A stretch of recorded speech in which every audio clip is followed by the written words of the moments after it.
Hi guys, I'm Tooth, aka Sneezable Ink on the interwebs, and today we are doing the long-awaited films I watched in January. I only watched like 14 films and a lot of them were rewatches. My bad. I started off very strong when I was visiting the love of my life Bailey up in York in the York Student Cinema house. So I got forced to watch films. But when I got home, when I went back to uni, Fumble Central. I know I edited my last films I watched video. That might be the last video I posted, Loki. I can't fucking remember. I don't know if I can be bothered to do that again because Loki, that took so much energy and time and effort that I quite frankly don't have. But anyways, I'm trying to get back into watching films again a bit more today. I only watched 14 films. I think I already said that. I don't care. I just got home. So I'm really just trying to pump this out. Not that I really have an audience that cares, but Bailey cares and I would die and kill for her. So basically this is my love letter to Bailey. But anywho, let's get into it.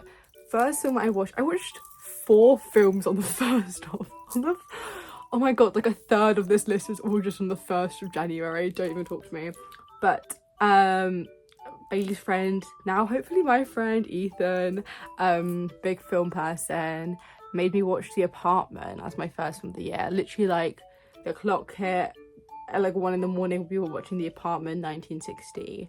I gave this 5 stars. This was fucking incredible. Most gorgeous woman ever to grace the screens of cinema in the history of ever. What's her face? Shirley MacLaine.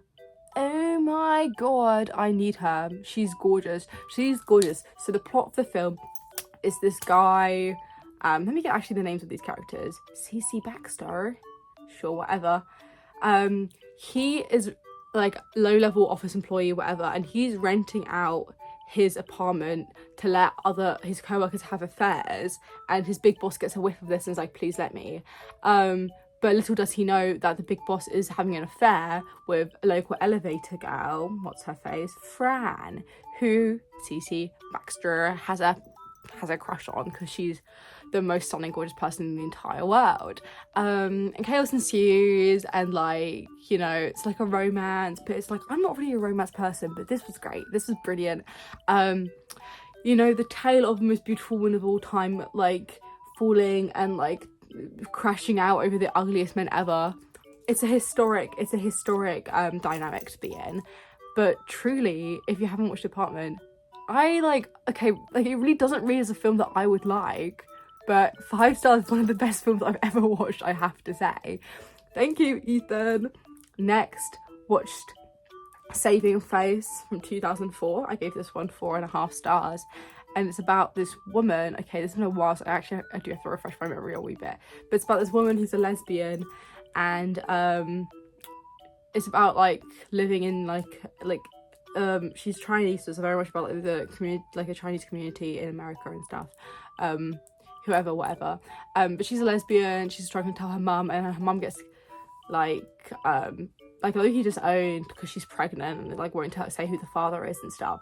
But it's about like, you know, like generational dynamics and like being queer, because like she has a lot of qualms with like her girlfriend who is like more open than she is. But it's very, I think I cried while watching it a little bit, but it's very powerful, it's very emotional. It is a happy ending, but just like mother-daughter relationships are so beautiful to me, and so like in cinema, adding the queer element on top, like it was just great. This also was another Ethan special. I would not have picked this out for myself, but it was really good. It was great. Highly recommend that. 4.5 stars. Next, so this one in the cinema, No Other Choice 2025. I gave this one 4.5 stars. This is about a man who works in the paper industry in Korea. This is a Korean film. And he gets fired essentially because he wouldn't name people to fire himself, because like he's become friends with these people. He's worked there for so long. And he's like, okay, in 3 months, like I'll have another job of 3 months, and then like many moons, I forgot how many moons pass, right? And he's like, okay, how can I get back to be top dog in the paper company? So he scouts out his competition for this new job role or whatever, and he starts killing off the competition essentially. And it's a comedy, it's a good outlook on like work culture kind of, and also like kind of like the relationships and things, but it was very funny. It was incredibly funny. One of my favorite bits is when the detectives like talk to him. They're like, oh, we've had a lot of people like from your industry disappear, go missing and stuff, like, do you know anything about it? Like, and then like when they're leaving, they're like, contact us if you hear anything. And he goes, yeah, if I go missing, I'll make sure to let you know. And I think that's really funny. I'm sure I did not sell that at all, but this is a film that I kind of got dragged out to go see. I was like, it wasn't even on my radar. I'd never heard of it before, but it was really funny. Who would think that like murder over the paper? Like, who would have thought that the paper industry was so lucrative? But I very much enjoyed it. The next, Wake Up Dead Man. I've already seen it. I lowered it down. I gave it like 4.5 stars, I think, or 5 stars the first time I watched it, and I was glazing it because upon second watch, I did not realize how egregious the like social media like messaging is. I was too like, okay, first watch, I was too overwhelmed by the beauty of sexy priest yaoi conceptually, Catholic guilt. Okay, the door's being knocked. I'll be back. No, I won't. My father's going to go get it instead. Divas. But yeah, I liked Less on second watch. I still think it's by far the best Knives Out film though. Like, sorry, you can pry Catholicism out my cold, dead hands. I was watching it with 2 haters. Ugh. But they weren't haters, they liked it as well. But like, not as much as me, because I just eat up Catholicism in a way that no one else does. You can't see it, I've got Mary up. So, oh, this is my new bookshelf. Maybe I'll do bookshelf tour at some point when I finished it. Next, we're on to the 2nd of January, which I lovingly call Lesbian Day, because number 1, Portrait of a Lady on Fire, 2019, I don't know where I did that, 5 stars. The only thing I had with this movie is we watched it on such a sleepy, cold, miserable day. 2nd of January, York, obviously it's miserable. And we were gonna do, I can't even remember, I think we were gonna go see something else. I mean, that was on the 1st of January. I don't know. We had other plans, but we were just like, if we're gonna sit and do fucking nothing, that's what we want to do. We want to do nothing. And this is such like an ASMR film. Like, there's like no background music like ever. So you've got like the painting sounds. And oh my god, I was being lulled to sleep. I loved Doom Yuri. I loved Doom Yuri and their adoptive daughter who gets an abortion. Sorry, spoilers. Oh, it's basically about this woman who gets hired to paint this other woman who is really against getting this arranged marriage and is really against getting painted anyway, so she kind of has to do it in secret. But they form a friendship of sorts. This isn't like a implied, this is like quite explicit, like they get a bit freaked out, but beautiful, very good. Next, 2004 Kamikaze Girls. Kamikaze. I feel like I sound really weird whenever I try and say words like that. Kamikaze Girls, 5 stars. The fact that they did make this explicit Yuri is so fucking aggravating to me. Basically, it's about this girl who's really into Lolita, and she's like low-key, I think they say like she's like low-key a psychopath in it. She just like don't gaff. She don't gaff about anything but her fashion and stuff. And then this gang type biker chick like stumbles into her life for whatever reason, and they form an unlikely friendship. And it's just visually delicious, the outfit's delicious, and it's got kind of like a comic booky like whimsical thing about it, and it's just very cute. It's very fun. The characters are just so like likable and like silly, and it's just such like it's very good. Honestly, one of my favorite films maybe of all time now. Like, it's genuinely so incredible. Like, who doesn't want to see opposite aesthetic girlfriends? Pray tell. I know you do.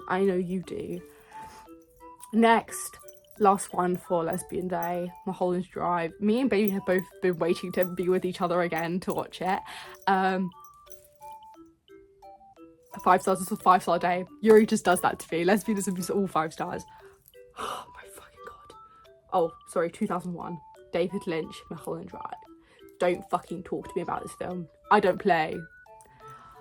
it's about this woman who goes to, I'm not going to spoil it, so I'm just going to tell you the bits that don't really matter. But she goes to LA, she goes to Hollywood, she stays at her aunt's house for a bit, and then this woman who got in a car accident is like living in the house because she knows it's empty, but she can't remember anything. So it's these two women, they're like trying to find her identity and stuff. There's this annoying director who sucks. Whatever, you can take that how you want. And I don't want to spoil like the plot twist or anything, but it gets weird because it's David Lynch. But I love Doomed Yuri. I love the desperation of the Hollywood dream. I love dreaming. I love like want. I love yearning. I love desperation. I love like taking things to the extremes to get what you want. Like I love the emotional, like oh my god. Okay, devastation, thank you. Of unrequited love, if you may. I love lust. It was just so good. It's by far my David Lynch. My David Lynch. By far my favourite David Lynch. I could not care less about any, like, erase all of David Lynch's filmography, and keep Mulholland Drive. Like, that's like, if I press a button, I'm getting rid of everything, keeping Mulholland Drive, as opposed to getting rid of Mulholland Drive for the sake of everything else. Maybe Twin Peaks. But Mole Drive, you're everything to me. Next, rewatched Dave Gorman's Google Whack Adventure, which is also 5 stars. I didn't say my usual preference if I give everything 5 stars. I have love in my heart, I have joy, I have whimsy. I truly don't gaff if you agree or disagree with me. Sorry. No, I had to do it to him. Okay.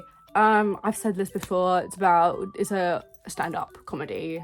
David Gorman telling a story about his Google Whack adventure.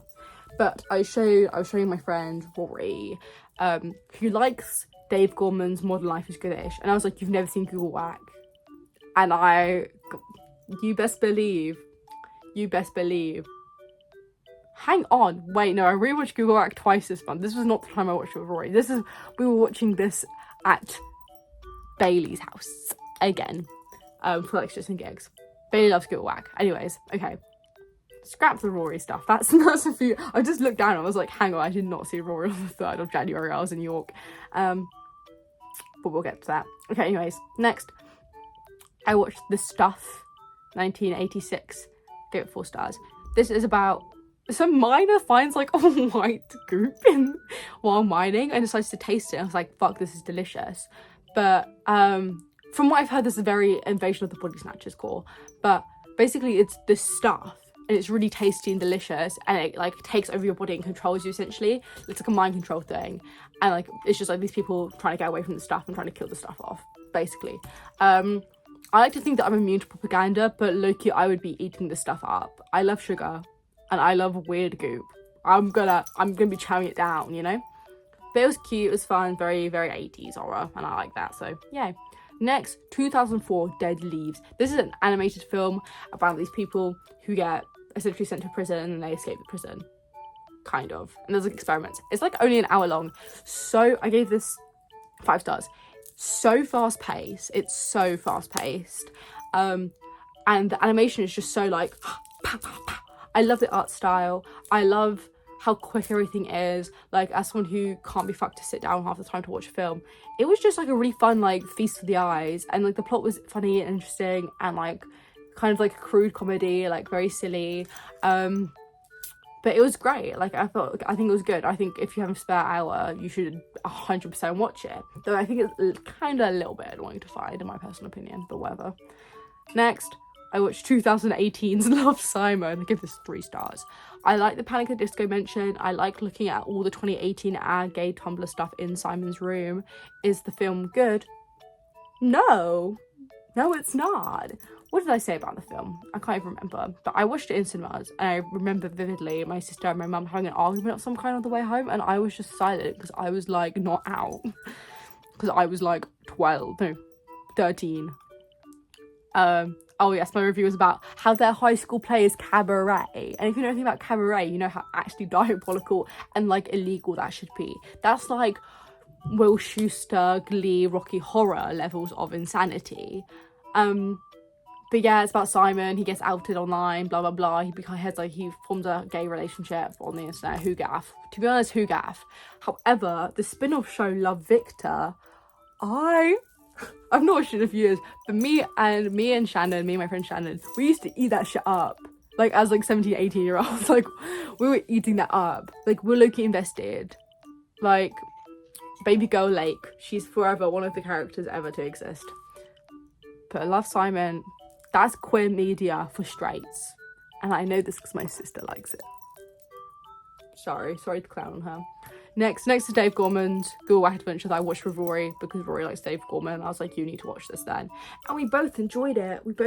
Because obviously it's a cinematic masterpiece. It's a classic.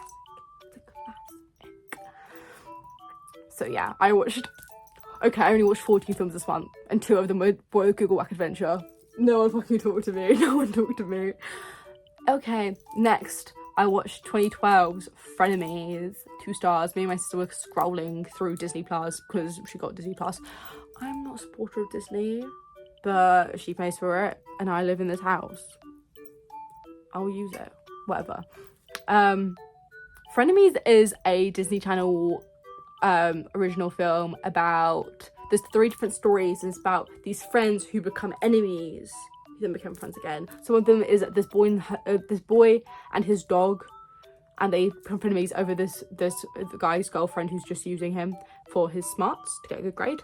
Next is these 2 fashion girls who run a blog, and they are fighting to get the same news report to hand in to maybe get signed to a big magazine thing. Who gaff? And there's these 2 girls who are like identical to each other. I don't really remember why they fell out actually, because they were like being weird about each other's boyfriend. I don't fucking remember. Actually, I have no fucking clue. I can't remember. Bad. The fashion in this bad, but like Loki inspo. Bad Loki inspo. A la Radio Rebel. But bad film. 2 stars. Bad film.